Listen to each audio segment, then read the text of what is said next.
saya ingin sampaikan di sini. Saya merasa menjadi presidennya buruh,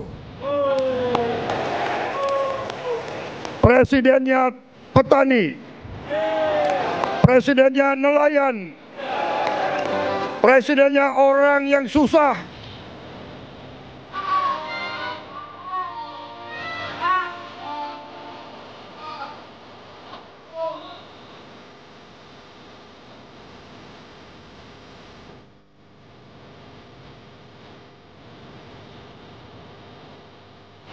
Selamat Hari Buruh Internasional. May Day, semoga Tuhan Maha Besar melindungi kita semua. Semoga kita bekerja terus bersama-sama. Saya minta dukunganmu, saya minta bantuanmu. Bersama-sama kita selamatkan kekayaan rakyat, kekayaan negara kita. Kekayaan rakyat, kekayaan negara harus dinikmati oleh seluruh rakyat Indonesia.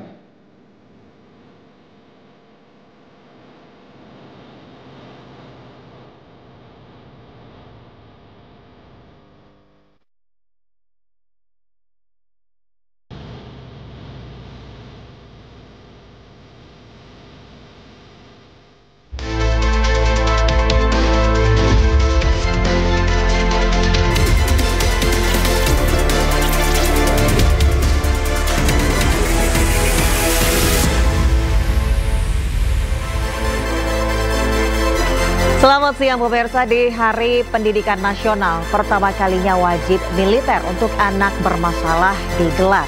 Sementara itu Presiden Prabowo pastikan mendukung penuh rancangan undang-undang perampasan aset. Koruptor harus mendapatkan hukuman maksimal atas tindakannya.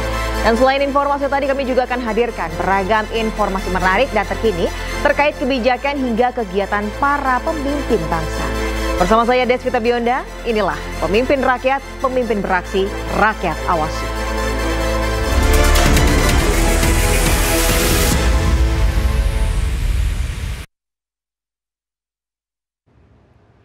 Pemirsa, ada momen menarik saat peringatan Hari Buruh di lapangan Monas, Jakarta. Di atas panggung, Presiden Prabowo melepaskan kemeja safarinya dan melemparnya ke arah buruh.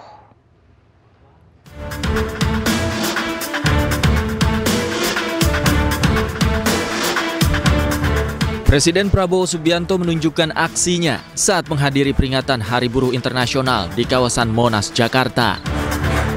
Dalam acara yang dihadiri oleh ratusan buruh tersebut, Prabowo melemparkan topi dari atas panggung dan melepaskan bajunya.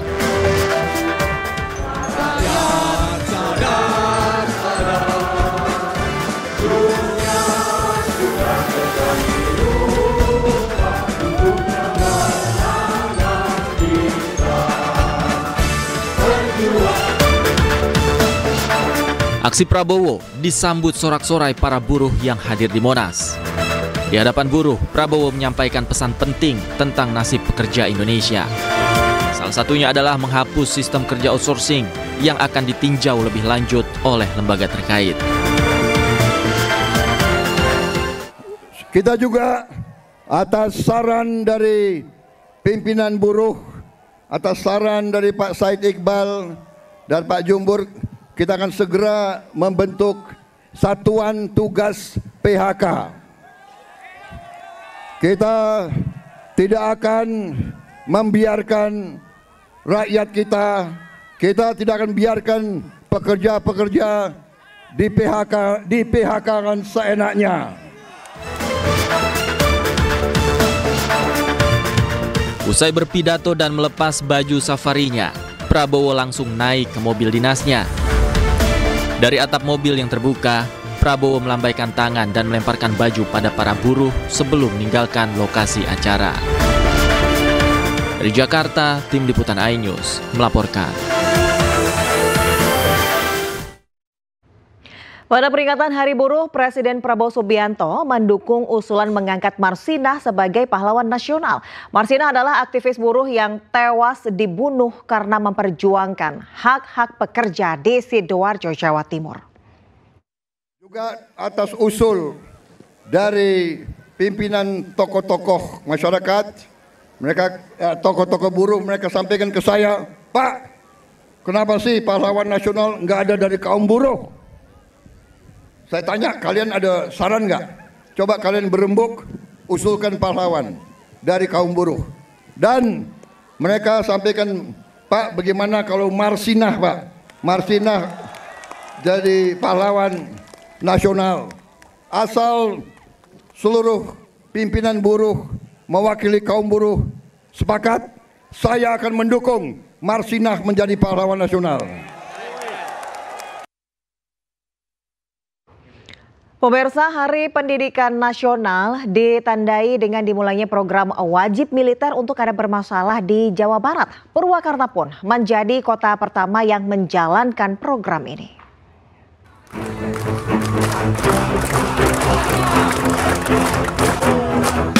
Puluhan pelajar tingkat SMP sederajat mengikuti pembinaan karakter gelombang pertama untuk dilatih kedisiplinan oleh TNI di Resimen Armet 1 Purwakarta, Jawa Barat. Para pelajar bermasalah menjalani tes kesehatan.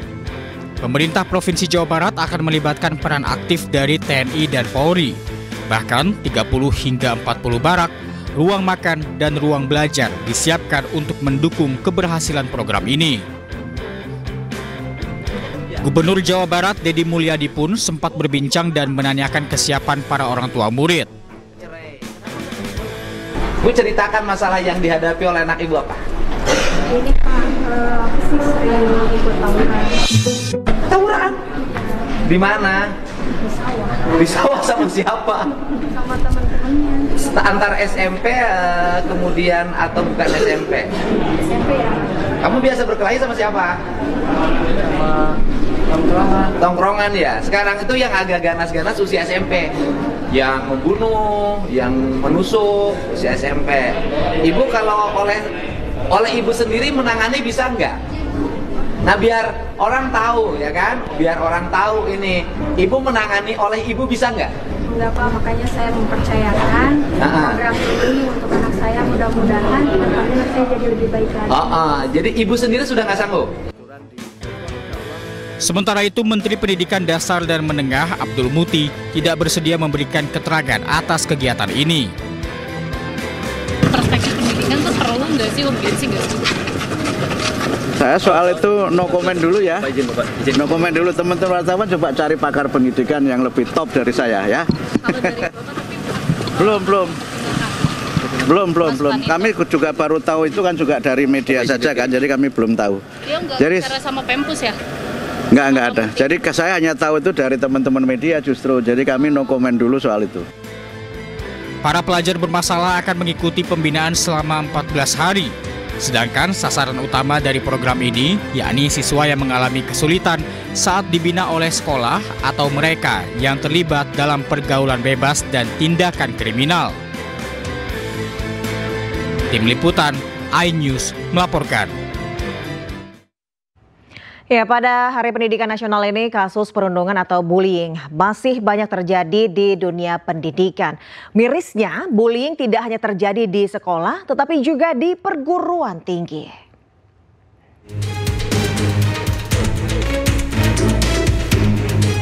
Bullying terjadi di berbagai jenjang pendidikan, tak terkecuali di program pendidikan dokter spesialis. Jumlah kasus bullying di PPDS pun mencapai 2.668 kasus. Dalam rapat bersama DPR RI, Menkes membeberkan kasus bullying terbanyak bersifat materi. Mereka diminta membayar sejumlah uang untuk pembiayaan di luar kebutuhan pendidikan. Nominal yang dikeluarkan pun tak main-main, yaitu mencapai puluhan hingga ratusan juta rupiah. Kemenkes dan Kemendikbudristek menemukan kasus bullying di sejumlah rumah sakit universitas negeri. Beberapa di antaranya 10 kasus bullying ditemukan di Rumah Sakit Universitas Diponegoro Semarang, 3 kasus di Rumah Sakit Gigi dan Mulut Universitas Airlangga, dan 2 kasus di Rumah Sakit Universitas Indonesia Depok. Tak hanya itu, kasus bullying juga terjadi di sejumlah fakultas kedokteran Universitas Negeri. Di Universitas Hasanuddin ada 8 kasus, Universitas Airlangga 7 kasus, Universitas Brawijaya 6 kasus. Sementara di Universitas Indonesia ada 4 kasus dan Universitas Pajajaran ada 3 kasus. Program studi dengan kasus bullying terbanyak dipegang oleh penyakit dalam dengan 80 kasus. Sementara di program studi bedah ada 46 kasus, di program anestesi ada 27 kasus. Menteri Kesehatan Budi Gunadi Sadikin menyebut perundungan terjadi lantaran banyaknya senior yang mengajar juniornya. Jadi nggak bisa like sama dislike dari senior. Kenapa bullying terjadi? Karena senior yang sangat menentukan. Jadi yang ngajar sekarang di PPD sekarang bukan gurunya, karena gurunya sibuk. Saya nggak ada, sebenarnya ada chartnya. Di semua rumah sakit pendidikan, Bapak Ibu bisa tanya deh, di Rutnya Sutomo, rumah sakitnya ya, jangan ke FK-nya. Di Rutnya Sutomo, di Rutnya Sarjito, tanyain. Mereka tuh pasti merasa beban sekali karena muridnya banyak sekali. Gurunya nggak bisa ngajar, padahal harusnya kan namanya praktek itu gurunya ngajarin sebelah-sebelahan. Ini gurunya nggak bisa ngajar, akhirnya dikasih ke senior. Jadi yang ngajar di kita tuh senior ya, bukan gurunya. Kalau yang ngajar senior ya bullying itu terjadi. Karena gurunya nggak pernah ngawasin, mungkin juga sibuk juga, ada tugas lain atau praktek dia untuk mencari hidupnya. Nah itu yang sekarang kita hindari dengan sistemnya ini. Jadi semua masuk ke sistem, dilihat ada 2 orang yang mengawasi. Kasus bullying di pendidikan kedokteran menjadi sorotan setelah seorang peserta PPDS mahasiswi Undip ditemukan meninggal dunia. Hasil investigasi Kemenkes pun menemukan adanya bukti perundungan terhadap korban. Tim Liputan, iNews melaporkan.